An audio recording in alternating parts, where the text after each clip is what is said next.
Okay, moving on to city staff discussion.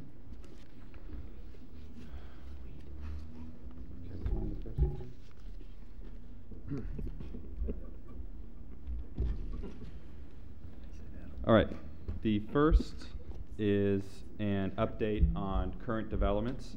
This is something I presented to the City Council about a month ago. I know the Planning Commission has requested that we follow up on some developments that you've approved to give you the status of them, and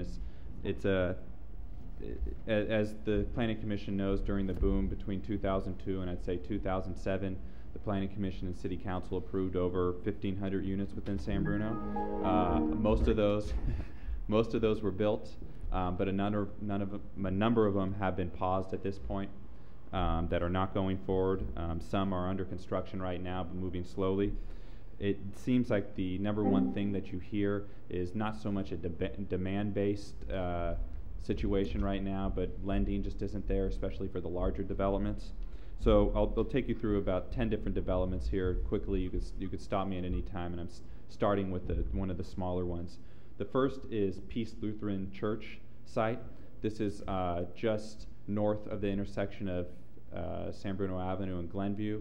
It's where the church is. They were proposing to subdivide their property and build 5 new homes. It almost made it to the architectural review level. Unfortunately, at the last second, about a month ago, the applicant decided not to move forward with the project. So there is no project at this time. But what the church is proceeding to do, most likely, is do the lot split themselves to set it up for a developer so that they could sell that parcel. And they said that they do have people that may be interested in ultimately developing the 5 homes on the site. So that's something you may see. The second is Cedar Grove Townhomes. As you know, this was on the corner of Cedar and Pepper, but ended up being, actually it's not townhomes, it started as townhomes, it ended up as single family homes, rather very large homes, although a lot of it was a basement area. This one, the developer who presented to you is no longer in business as a developer. Like many mid-size or small developers, they weren't able to withstand the current economy. They were out of the Central Valley, and a majority of Central Valley construction and development businesses are no longer in existence. So this was one that fell victim to the current economy. The developer is now, the development itself, the approvals itself are now for sale for $2.7 million, and they're shopping the project, the churches. My guess is that when this project does come back, and it will come back at some point, is that it's going to be for smaller homes. A good thing is that we've seen a trend nationwide where people were proposing 3,000 to 5,000 square foot homes during the boom because of energy costs, because of construction costs, and because of sustainability. People are generally going back down to more traditional sizes, at least under 2,400 square feet, somewhere around that, or below 2,000 square feet.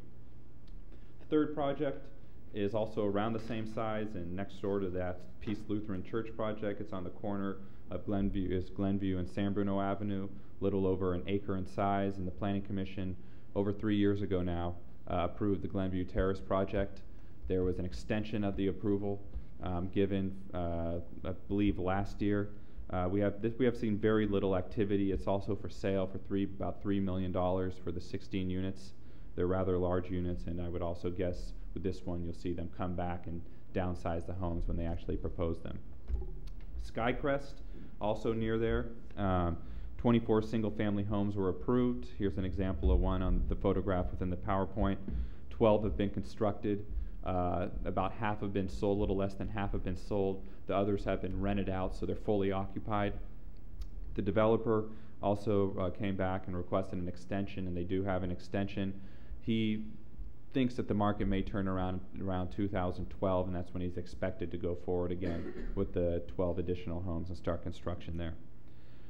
Downtown Cinema Site, this is probably the project the planners were most excited about. This is to tear down a bank building as well as 2 bars next door, build 15,000 square feet of retail as well as 48 condominiums. Like most developers, the problem is that there's lending issues. We have seen some recent activity with this one, even a phone call today it appears that something may be coming through in terms of investments. Where people used to get lending from 80–70% of their lending from American banks. The banks aren't lending big projects like this, so you're either having to find out of the country banks, or you're having to find private investors to make up that difference. So right now, the developer who's out of Hong Kong is looking from either investors within China or banks within China that are willing to finance the project. And it sounds like from a phone call we got today that there may be some progress in that search. Plaza condominium conversion. This is on Whitman Way. It's actually interesting one. This is one that was apartment complex built in the 60s, was approved to go to condominiums during the late 80s. During the early 80s when there was a big condominium craze, including the Shelter Creek. Well, Shelter Creek came online and was right across the street at the same time as this. So after this project received approval, they got two approvals. They got their map approval, the tentative map approval, which allows them to subdivide the actual units. They kept that on file, but they repealed their use permit, which is their local approval, so that they could get back some of the fees that were associated with that.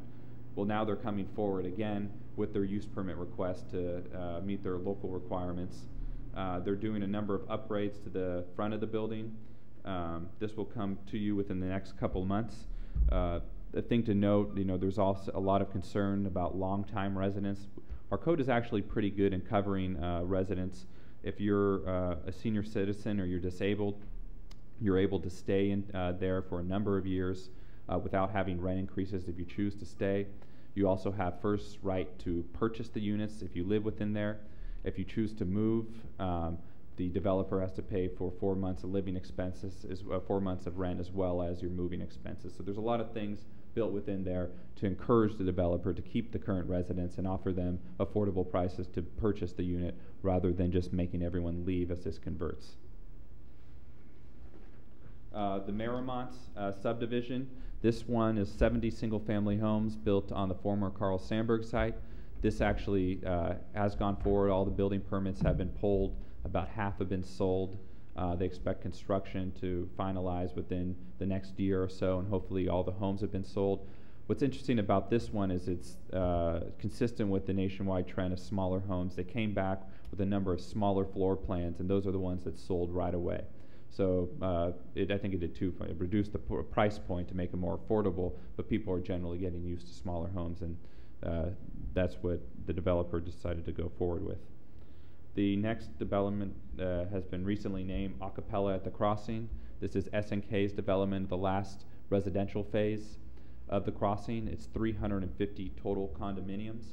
However, about half of those, 163, will be rented out, held by the developer and rented out. And those are actually going to come online and begin to rent out within the next couple weeks.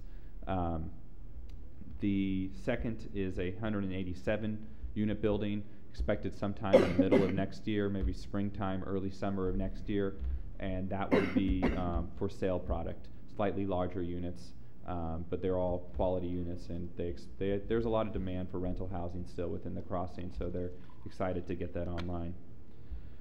Treetops, probably our most troublesome development. This was originally approved to go through for about 3 years ago to go from a 308 unit to a 510 unit building. They got approvals. They were going to move forward. They vacated the whole apartment complex, and now it's sat vacant for that time, and they can't get financing for the 510 unit building.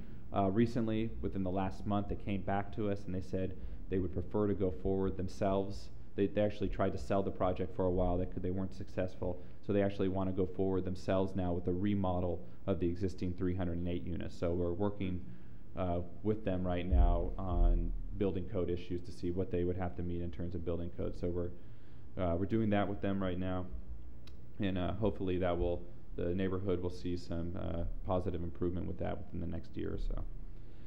Crossing Retail. This is another project that's actually just broke ground and under construction. 12,250 square feet of retail and restaurant space. About 5,400 of that space has already been leased out to a restaurant it's going to be called Jack's of San Bruno. It's the Marcavisi brothers, who are a local family, three brothers that grew up in the area that own Boulevard Cafe in Daly City. This is going to be their higher end restaurant, and they're excited about moving in here. And it's been really fun to work with them and see their project go forward from when they first went forward. They first proposed it to where it is now, and some of the plans that have been proposed, and the type of interior improvements that were approved by the City Council. In general, in regards to other activity, I think that the Planning Commission has seen that agendas that used to be full of 6, 7 use permits in the past now have 2 or 3 use permits. We're averaging over the last 2 years about 40 use permits a year, where it was about 80 use permits a year during the 3 peak years of 2000, I'd say middle of 2004, 5, 6, and into 7. So we're not seeing, but I think what we're seeing is people who were doing 1,000 square foot additions now are maybe doing 200-300 square foot additions and remodeling their homes. So we have seen a decrease in building permit activity, but there's still building permit and construction activity out there that's just less dramatic than it was before. Some new businesses.